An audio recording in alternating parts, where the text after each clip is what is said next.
What you gonna do to us? Nigga, we high profile cases. These wasn't just nigga was telling on somebody at the store or telling on somebody that did something low class. All these was top drug kingpin. I mean, Carlos Lages, Fat Cat, Sammy the Bull, Philly, White Boy Rick, and many others. Because I know Carlos Lages, when he seen me when I went in, he was like, "You ain't come here to kill me, did you?" I said, "Man, that was out there, man.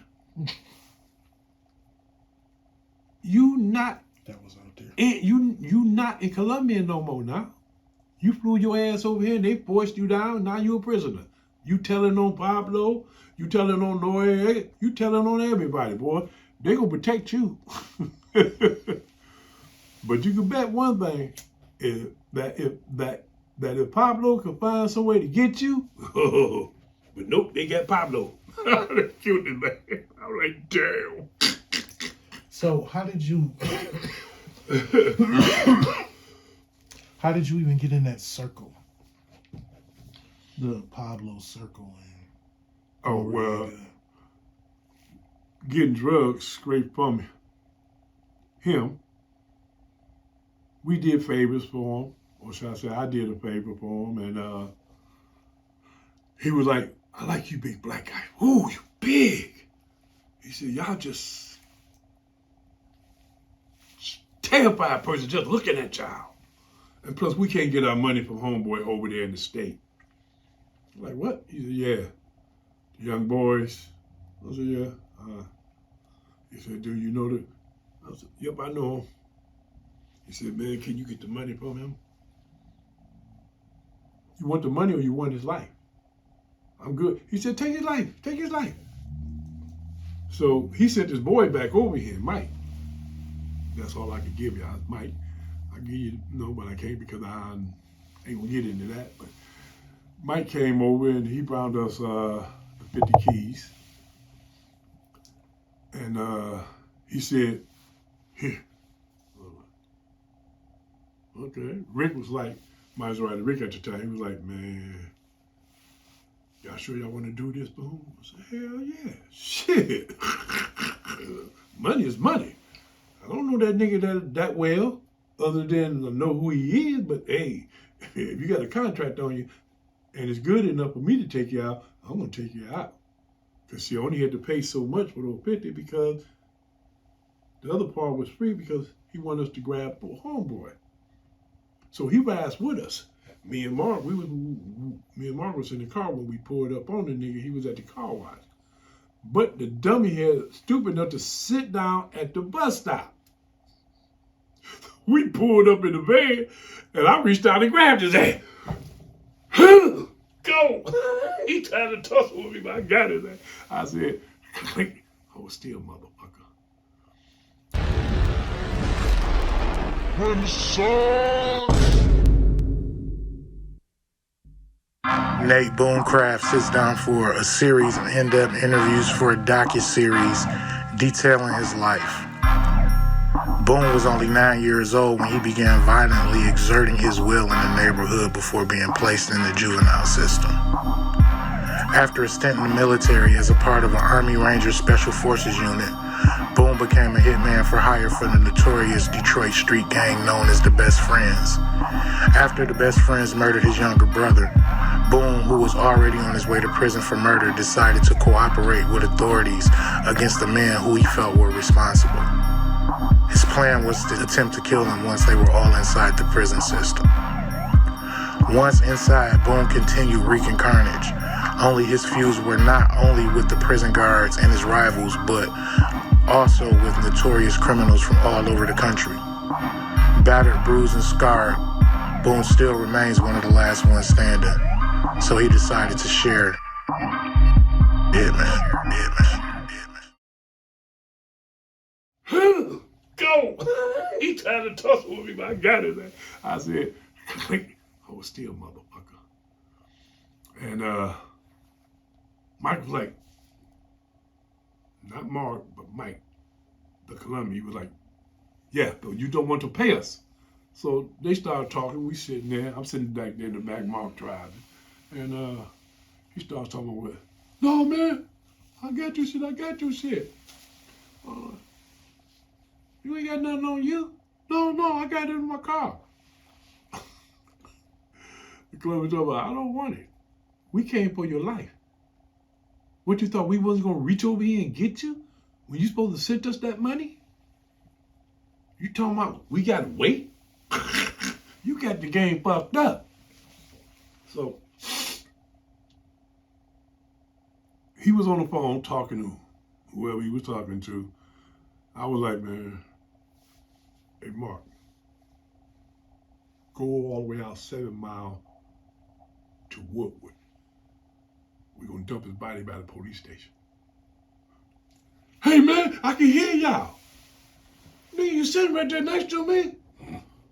Man, y'all gonna kill me. Blah, blah, blah. The Colombian got off the phone. He reached over and punched the guy in the mouth. I said, man, what's going on? He was like, we were told not to kill him if he got the money. Can't we take the money and still kill him? So people would know that y'all for real. Because trust me, the way we gonna do him, we gonna cut off his hand and his head. We could send his head back over there to Colombia. So homeboy have his head to put on a stick and show everybody. But with me, this is what happened. This nigga is from the United States. And he thought he was untouchable. Express mail. But he said no. He said to just fuck him up and let him go. But get the money. Man, he said, the money y'all. I said, okay. The money y'all? He said, yeah, y'all get to keep the money if it's in the trunk. So we pulled back around there. I pulled sideways to the trunk. Mark got out, popped the trunk. It was there in the bag. Got it, look. He said, yeah, it's here. What's the other bag? Oh, nothing. Grab that one too and open up. You got weapons in that one. Oh, this nigga got guns. If we would have let you into the trunk of your car, would you try to grab one in it? No, man, I swear to God. I don't believe you. I think we should just kill him. He said, no, my boss said to let him go. I'm like, man. So now I got to do something to make sure that this boy don't try to sneak back on us or whatever. Because he knew Mark, he knew me. And I said, check this out, man. Only reason you alive because the boss don't want you dead. Me, I prefer to just go ahead and slice and dice your ass up and feed you to the pigs. Put your ass through that tree shredder. Feet first, bitch. But, man, I heard about y'all hokum and Mac. I said, you should have, motherfucker. Damn near most people know about that. We cut y'all ass up and shred your ass and feed you to the pig. Whatever happened to Jerome? I don't know, but I think that nigga is passed out in all these supermarkets. What you mean passed out? Well, you eat pork, don't you? Pigs eat anything you put in that slot bucket. The other white beef. Just a little darker. We didn't drop him back off at his car until we got the bags out the car. And we had to get back downtown because Maserati lived right off of Jefferson, near downtown, at his little penthouse or whatever you want to call it, the loft. He had a loft. So we dropped him off downtown at the Penobscot building. I guess he got it home or whatever, but the word never got back he said anything.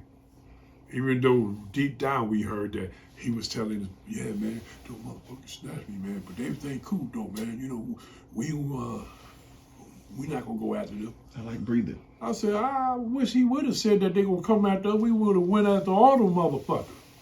See, because even though Butch was cool with them and shit, but now I knew Butch from prison and the street, but Butch was a knucklehead. He thought he could go to prison, come back, and take back over where he left off at. His man wasn't going for that shit.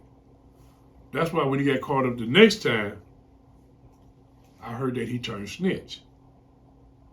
I was like, damn, Butch Jones. Young Boys Incorporated, turned snitch. But everybody like, man, of course that shit was gonna come down, man. That nigga looking at all that goddamn time. Now, the first time he went through it, he kept his mouth shut, at least from what we assume. But then, when he went through that second time, oh, hell no. He know his ass was gone. He had to try to get some numbers.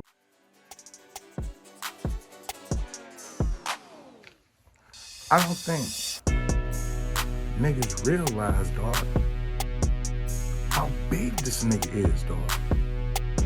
Like, this nigga's like 6'4", like 300. It's a fucking defensive tackle in the NFL, my nigga. It's like yeah, he a little bit older, but imagine this nigga back in the day with military training. This nigga like, yeah, parked on the corner, jumped out the whip, ran about halfway the block, whip out the chopper, let that bitch off, never stop running, run back to the car, get in the car.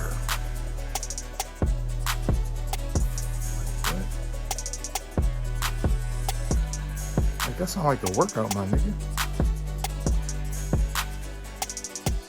Imagine being in the penitentiary. This 6'4", 300-pound ass nigga pushing up on you with some horses.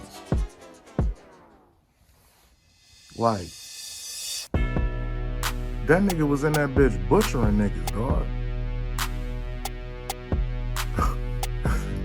Like, hold the fuck on. Like, that's like Jason Voorhees, my nigga. That's like Michael motherfucking Myers, dog. In prison, I had many different names too. So they called me Iceman when I got into with the guards, like the one guard that got stabbed, but he survived it. But he was trying to tell on me. I ain't did nothing. I'm a carpenter. I'm supposed to be out 24/7. But this guard was new. He was like, I said, lock up. Don't put your hands on me. I said, lock. I turned and walked away. About 10, 12 minutes later, the guard got stabbed in his neck. He rolled over, fell down the base, and he survived that because he grabbed hold of that shit.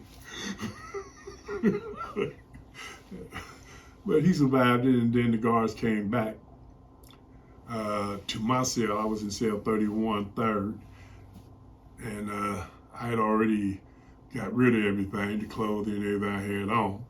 And they came, got me. That's when I wound up in the hospital. The guards came to get me, and I said, man, I ain't did shit. No, I sat there on my bed. They told me, come on, you going to the hole. You got to carry me there. So they came out, helped me stand up and walk me outside the door. Once I got outside my door, they said, you walk downstairs? Hell no, you gonna carry me? I ain't walking nowhere. I didn't do shit. They picked me up. I said, oh, these motherfuckers really gonna carry me? They said, you walking or what? I said, no, I ain't walking. Then you gonna fly? I said, what? By the time I woke up again, I was laying up in the motherfucking hospital bed. They threw my ass down those damn stairs. Down the stairs? They threw me down the stairs from third all the way down to second. Because you know what, you got to go down third, then turn to get to second. Well, they threw me down third. I wound up on the second tier walkway down. That's all that I remember. Next thing I know, I woke up in the hospital. My sister never was trying to visit me, but they couldn't because prison was telling them that we don't know where he at or that he's in transfer. That's when they tried to transfer me up north, but up north refused to accept me. They had me in a fucking laundry cart. They said, oh, no, you're not bringing that man in like that. So they wound up transferring me for about a couple days or more just on the bus, going from one institution to another. Nobody would accept me. So they had to take me to Riverside Hospital, prison hospital. They took me in there, got the calves on me and everything. Then they kept saying that your sister is like irritating. She went and got a lawyer to see you. I said, where's my sister? Why y'all not never get no visit? The inmate was like, hey man, they don't want nobody to see you like that. They fucked you up. I said, I know that, but Payback a motherfucker. See, karma might have his deal with it, but I'm gonna be karma. So what injuries did you have? Like, my neck was had a hair split. My arm was broken. My leg was twisted, but it wasn't broken. It was just twisted. They had to pop it back in. Oh, they dislocated your knee. Yeah, because I landed on those motherfuckers going down those stairs. They said, well, we seen all the bruises from here going like this, lady. You went to skid it down the fucking stairs because they trying to say that you jumped. I ain't jumped my ass. were you handcuffed? No. Oh, I was finna say, man, that's fucking. I mean, them throwing you down the stairs is fucked up either way. Well, they but I'm wanted just to saying, handcuff me, if but you was handcuffed, I wouldn't that was let them really put my fucked hands up. behind my back because I don't play that.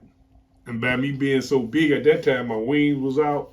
They couldn't get them back. They're trying to pull, and of course I'm fighting against them. Not to put my hand. You can handcuff me in the front. Cause see, I know how y'all do when you handcuff a motherfucker in the back. Y'all want to get on the side of him and then just pound his ass. Cause y'all done did that to me before. Got me on the elevator and they just pound the shit up out me. I'm like, okay. That's why I always took it to the guards. You get no respect for me because you got nothing for us.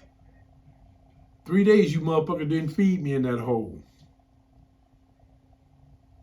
I think nowadays they call them ghost trays. Well, I ain't got shit.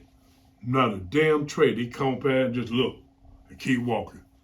A lot of people, okay, motherfucker ain't gonna feed me. Ain't no thing. Next day, nobody feed me. Third day, the inmate brought me some bread. They didn't know. He brought me some bread and a small container of milk. Of course, I made cereal out that shit. Crunch up the bread when it get hard, put it in the milk. Voila, you got cereal. But I ate on that for the next 2 days. And finally they said, he's not complaining about him not getting no food, because I could hear him down there talking. He haven't said anything about no food, and it's been 3 days. They said, is he walking or moving? He said, well, he basically just sit there. Every time we go back, he just sitting there. Do we ask for rec?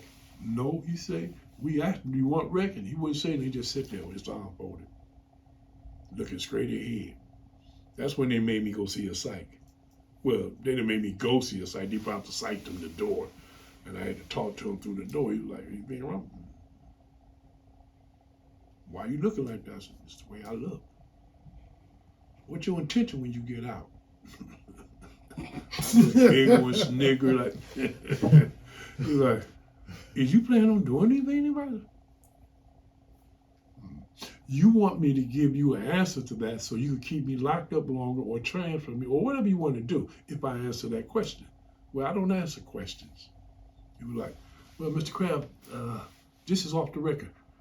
I said, what? He said, they scared of you because you ain't said nothing to nobody since you've been in here. You don't ask for rec. I know about them not feeding you. That's on them. I got enough on me to last for a while. He was like, okay, you in a nice attitude. I said, if you say so. It's your world, baby. I'm just here to serve this time. You may misuse my body and misabuse me, but hey, payback a motherfucker. He said, what you mean by payback? I said, karma, or whatever they call it. When you do something bad to somebody and then it come back on you later. Never know. Might be a year, might be a month, it might be shit, never, but it gonna come back. That's when they would say, well, Mr. Crab, I think you're gonna wind up getting transferred because the guards don't want you back in the units. I ain't did nothing, but they want to transfer me. That's on them. I'm not mad at nobody. Only a dog get mad. Then you got to put it down. Me, I'm not mad. Is you gonna do anything to anybody or any guard or anything when you get out, if they let you back out in population. Well, I got to go to work. I like my job. That's about it, you know. Thing rolls on. I forget about that and keep living my life the best I can in here. You're like, yeah, right. So he goes down there. Of course, I'm got my ears pinned to the food slot, trying to listen to every word. He down there telling that motherfucker's gonna kill somebody when he get out. The guard told, what you mean? He go, who? I don't know who. I just know that the questions that he was telling, as he was telling me and what he was saying. He said, what did he say? He said nothing. He said that he ain't mad at nobody, that he has no intention on doing anything. But you should see how he looked when he said it. like he's a devil, just sending it on. I ain't got no grudge against nobody. Karma take care of it. Then they said that he made that little snicker noise that. That nigga lying. That nigga gonna do something to somebody. So. But yeah, they put me up there in my neck in that cast, because when my sister came in, she was like, what the fuck going on? I said, they tried to make me fly. They threw me down some stairs. Because she had to go get the lawyer to make them, to produce my body, a habeas corpus. So my sister seen me and she was like, this shit ain't going on, blah, blah, blah, blah, blah. And of course, they let me out of the hospital about several months later. They put me into the Riverside. Once they took you out of the States and put you in the Fed joint. Oh, that's a different term, yeah. They came into the state joint and found out how I was living, clothes, food, everything a motherfucker had in the world, I had in there. And they were like, well, we hearing all types of shit about this. So, Mr. Kraft, we taking you out of the state penitentiary. You going into a federal witness protection program. Whatever, I served my time anyway. It don't make me no different way you put me.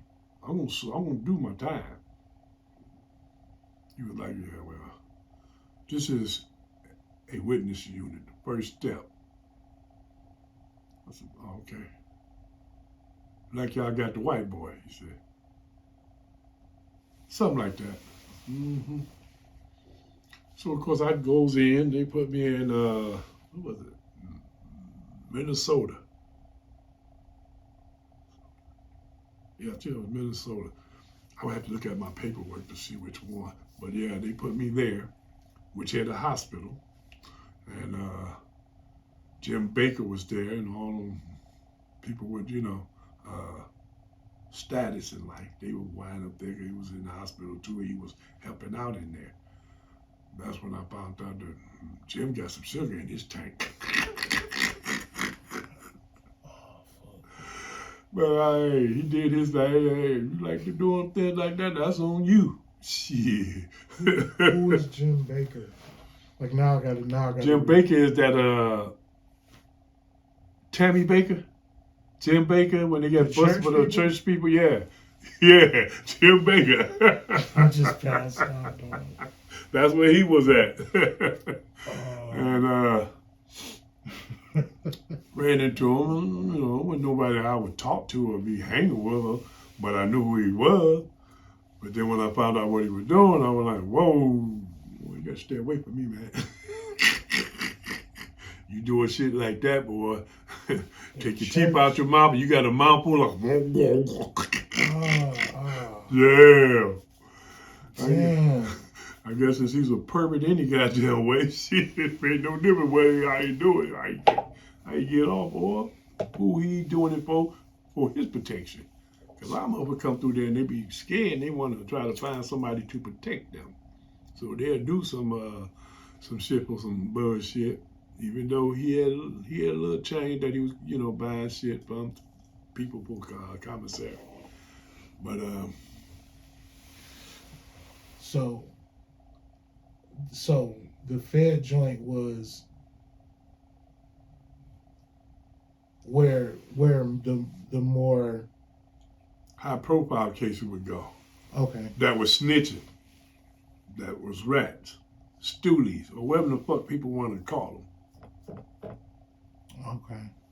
But yeah, But that's when Them all your questions. several years later, I ran into white boy Rick.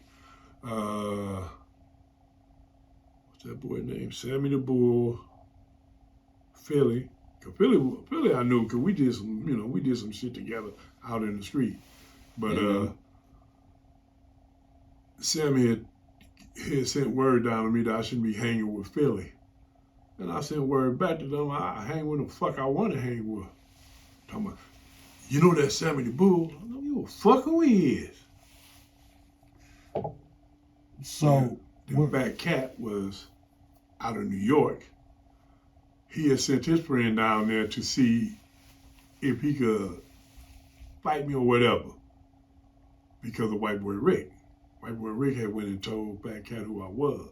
So I guess Fat Cat decided to send one of his flunkies down there and test me. Flunky came down there and bumped me. And I was like, ain't you gonna apologize, dude? Man, fuck you. I looked around. He no guard, but the guard was inside the guard booth right there. I said, damn, I need at least a quick minute and a half with this boy so I could really pull his throat out.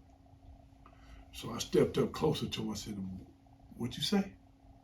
And then I heard that cat holler down and tell the boy, hey man, come on up. He was telling the boy, come on up. Because he seemed to move, I guess, by me easing closer and closer to him.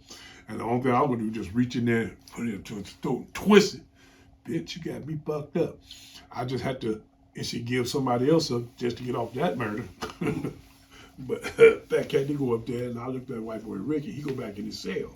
So I catch Rick later. I say, this, man, I don't know what your problem is, but if you want to start something, you know me. We crank this bitch up. No, man, I didn't tell Fat Cat to do that. Fat Cat did that on his own. I said, well. So I waited. When I see Fat Cat up on the top tier again, I like, anytime you think that you bad enough to take me, man, uno, come on down, bitch.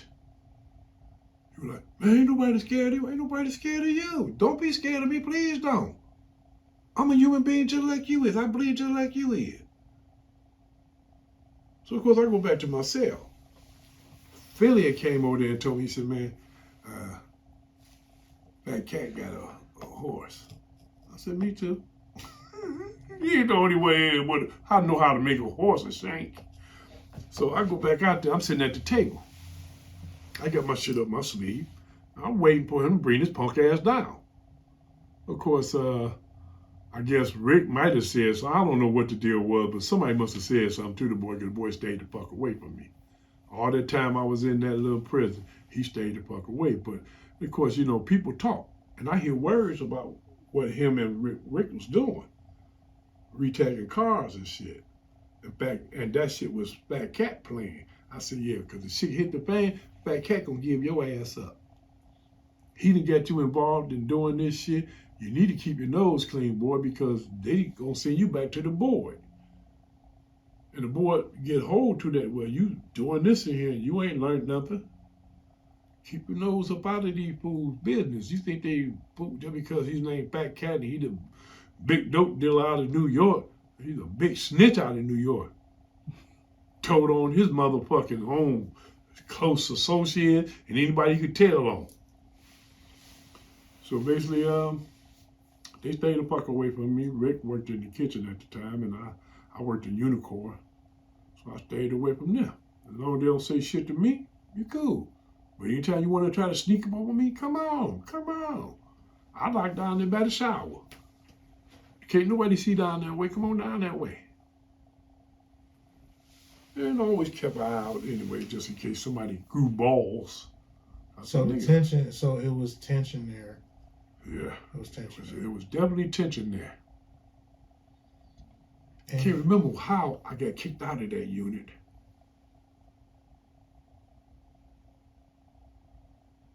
I think I did something to somebody and they kicked me out. I had to go back to my papers again because I know they kicked me out of that unit, transferred me. That's when I went to New Jersey. Then from New Jersey to Pennsylvania. Pennsylvania, back to Sandstone, Minnesota. I think the most time I ever served was at Sandstone, Minnesota, because they kept transferring me one place because nobody wanted to deal with me because I wouldn't bow down to kiss their ass, the guards or the inmates. I'm sorry, but I'm going to serve my time. But you ain't going to be pressing up on me talking about do this and do that. I ain't got to do that. Why'd you go to the yard? For what? Don't go out there in that hot ass heat. I'm cool right here in the law library. Because most time I stayed in the law library. When I wasn't there, I was in the ceramic shop. I was making so much pieces and always sending them home to my sister, and she was out there selling them. Okay, we got a thing going on. I make them, you sell them. Then I found out, okay, we can sell weed in here. So I got mixed up in selling weed. I'm like, okay, any place you go to, they always gonna be something illegal that you can sell. Especially when they made us start sending all our clothes, appliances, everything home, bean bags, cappuccino machine. I mean, they locked down the place and went to door with boxes. Okay, pack it up. You know you can't have all that shit. You can't have no more. They was breaking down because the guard was getting mad that we walk around with fur coats on, diamond rings and shit. You know, we was living in high style. Hey, they said we could get anything we want, long we ain't trying to get no tools to escape or weapons in. So yeah, I had my girl send me my mink coat up, my rings and shit, my sterling coat. Shit, I had all my shit. Then I was ordering cappuccino machine, popcorn machine, juice processors. I was getting all that shit in. They came around with the boxes, sliding in front of everybody's door. Told them, okay, we're gonna search your room when you finish. Put all this shit in the box. Give us the paper with the address. Most of us gave them Janet Reno. That sounds familiar. Who was that? That was the head of the fucking what do you call it? Janet Reno was the top dog of the witness unit. She was a lawyer. I'm going to look that one up because I forgot what the fuck she was too. But I know she was the attorney general, something like that, because they didn't know until they started mailing the shit to her. Then she called her. What the fuck y'all sending me all this shit for? Then and then they were like, that's when they thought, wait a minute, who is that? Y'all can't do that. Hey, you said send it to somebody that could probably hold it for us. We ain't got no more people no more because we in the witness unit. Our people don't even know where the fuck we at or if we alive or not. So send it to that bitch. So it was like that. I didn't know it was like that. Like they didn't know where you were? No. Nobody knew where we were. When you go into the witness unit, you don't use your name. They give you a different name. Sometimes they give you a different prison number. At that time, my prison number was 79963-198. That's out of San Diego. I'm from Michigan. So in case somebody was looking for that Michigan number, they won't find me there. Damn, that shit deep. That shit deep.